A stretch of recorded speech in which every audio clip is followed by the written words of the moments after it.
अर्जुन। और इस बीच एक बड़ी खबर आ रही है, विपक्ष ने बैठक से वॉकआउट किया।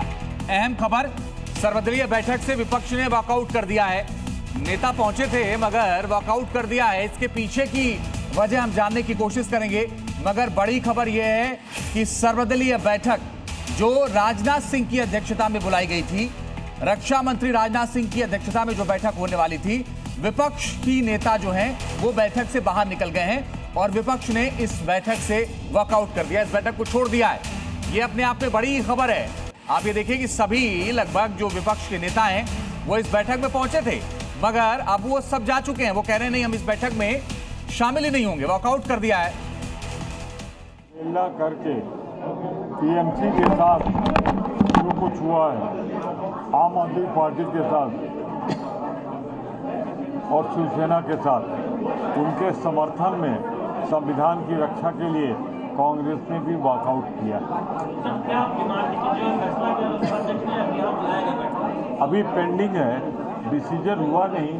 हाउ दे कैन डू तीनों नाम दिए। Decision is pending.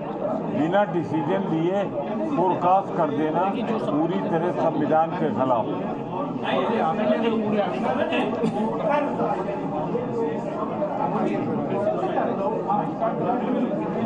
मित्रा जी ने जो सवाल पैदा उठाया, तो आप ये देखिए कि प्रमोद तिवारी, जो मुझे समझ में आया, मैं चाहूंगा कि एक बार फिर से वो बाइट आ जाएगी तो मैं सुनाऊंगा कि प्रमोद तिवारी क्या कह रहे हैं, मगर जो मुझे समझ में आया वो ये आया कि संविधान की रक्षा के लिए और कुछ शिवसेना का भी जिक्र वो कर रहे थे। एक बार क्लियर हो जाए तो फिर आपको बताता हूं। लेकिन बैठक से बाहर निकल गए विपक्षी नेता, और प्रमोद तिवारी ने तो आकर के कह दिया कि संविधान की रक्षा के लिए हम बाहर निकल गए। राहुल जी सर्वदलीय बैठक में शामिल ही नहीं हो रहे अब तो फिर मुद्दों पर चर्चा कैसे होगी? तिवारी जी को आपने भी सुना, मैंने भी सुना।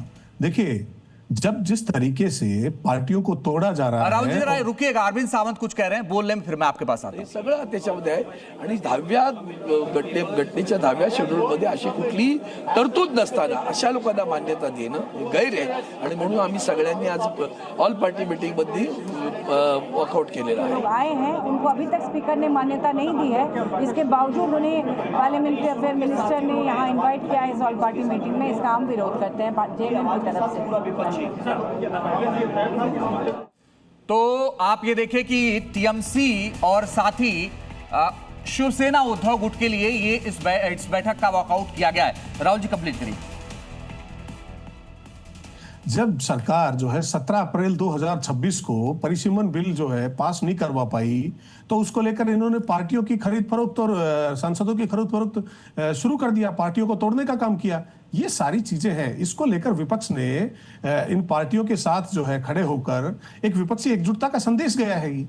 और जिस तरीके से आने वाला सत्र जो है वो मुद्दों पर होगा, जनता के मुद्दों पर होगा, जो ज्वलंत मुद्दे देश के हैं उनके ऊपर विपक्ष एक साथ लामबंद होगा। देखिए, आज जो है, आज विषय ये है कि क्या सरकार जनता के मुद्दों पर सदन में चर्चा करवाएगी? यही इस मानसून सत्र का सबसे बड़ा प्रश्न रहेगा। भाजपा के जो हमारे प्रवक्ता हैं वो कह रहे थे कि विपक्ष बिखरा हुआ है, तो मैं इनसे पूछना चाह रहा हूं। मैं आता हूं राहुल जी, दो मेहमान और हैं, उनसे एक सवाल हो जाए फिर आपके पास आता हूं।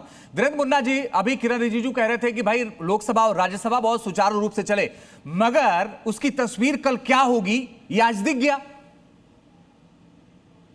अंजीत जी, इसकी आज की तस्वीर तो कल ही दिख गई थी। कांग्रेस पार्टी के दो नेताओं के बयानों को अगर आप देखें, आदरणीय खड़गे साहब और आदरणीय जयराम रमेश जी, जयराम रमेश जी ने कहा था कि इसका कोई औचित्य नहीं है और दुनिया ये ना कहे कि मैं लोकतांत्रिक मूल्यों में विश्वास नहीं करता हूं, तो खड़गे साहब ने मांग की थी सर्वदलीय बैठक की। तो ये जिस तरह की राजनीति कर रहे हैं, और मैं तो क्षेत्रीय दलों से भी कहता हूं जो इनके सहयोगी है, कि पुराने दिनों को लोकतंत्र बचाने वाले 90 बार से ज्यादा सरकारों को गिराने का काम किया है कांग्रेस पार्टी ने, चुनी हुई सरकारों को। आज ये लोकतंत्र की दुहाई किस नैतिकता से देते हैं ये देश के लोग बहुत अच्छे से समझ रहे हैं।